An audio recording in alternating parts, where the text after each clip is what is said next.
अस्सलाम वालेकुम वरहमतुल्लाहि वबरकातुहू। मैं हूँ ज़ैन हटक और अपने YouTube channel voice of education से आप लोगों से मुखातिब हूँ ताकि मैं आपको न्यू अपडेट दे सकूँ।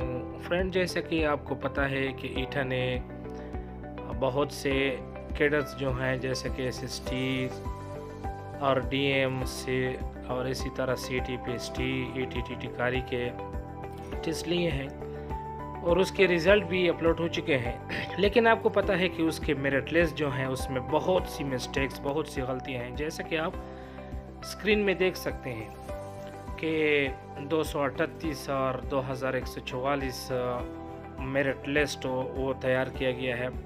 तो ऐसे बहुत से कैंडिडेट्स हैं कि बाज़ तो ऐसे हैं कि उसके 20 के मार्क्स नहीं लगे हैं, बाज़ ऐसी भी हैं कि जिनके 20 के या एमएससी के दो दफ़ा मार्क्स लगे हैं, और बाज़ हमारे फ्रेंड्स ऐसे भी हैं कि उन्हों के पास शहादतुल अमिया भी है और उन्होंने एमए इस्लामियात भी किया है। तो ईटा वालों ने एमए इस्लामियात और शहादतुल अमिया यानी दोनों की जो मार्क्स हैं वो शुमार किए हैं, वो इन किए हैं। और इसी तरह बहुत से स्टूडेंट हैं वो इसके मुतालिक सोचते हैं कि ईटा ने जो मेरिट लिस्ट बनाई है, बाज़ स्टूडेंट ऐसे हैं कि वो मेरिट में टॉप पे हैं और यहाँ पे मेरिट लिस्ट में अगर देख लें तो ईटा ने उनको बहुत नीचे रख दिया है। तो मैं आपको आज ये बताने आया हूँ कि मेरे दोस्तों, आपने इसकी फ़िक्र नहीं करनी।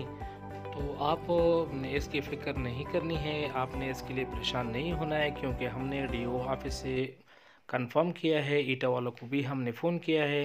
तो उसने भी कहा है कि जब भी ये कैंडिडेट जिसकी भी कोई ऑब्जेक्शन हो, जिसके नंबर काउंट नहीं है, तो आ जाए तो इंशाल्लाह हम इसकी करेक्शन करेंगे और इसको कैंडिडेट को अपना हक मिलेगा। तो इसमें परेशान होने वाली बात नहीं है, जाएं और अपने इंटरव्यू दें।